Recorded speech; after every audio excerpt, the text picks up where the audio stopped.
ایک بڑی گرفتاری ہوئی ہے، اور یہ گرفتاری ہے جناب مرزا محمد علی صاحب کی، انجینئر محمد علی مرزا المعروف جہلمی، اور وہ گرفتار کر لیے گئے ہیں۔ نیشنل سائبر کرائم ایجنسی نے مشینی محلہ جہلم سے ان کو گرفتار کیا ہے اور ان کی اکیڈمی پر ریڈ کیا، اور محمد علی مرزا کو گرفتار کر کے ان کو لے گئے جناب، ان کی اکیڈمی کو سیل کر دیا اور حراست میں لیا ہے۔ اس کے بعد کیونکہ وہ کچھ ایسی گفتگو فرما رہے تھے کہ جس کے بعد وہ آ گئے ہیں گرفت میں، اور اس کی وجہ یہ ہے کہ پچھلے دنوں محمد علی مرزا صاحب نے قائد اعظم محمد علی جناح کو بھی،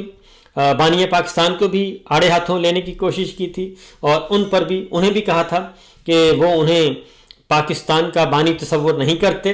اور ان سے بڑا لیڈر انہوں نے کہا تھا کہ میں مہاتما کو سمجھتا ہوں، اور مہاتما کو بھی پاکستان کی آزادی میں انہوں نے کریڈٹ دینے کی کوشش کی تھی۔ یہ سب کچھ انہوں نے کیا۔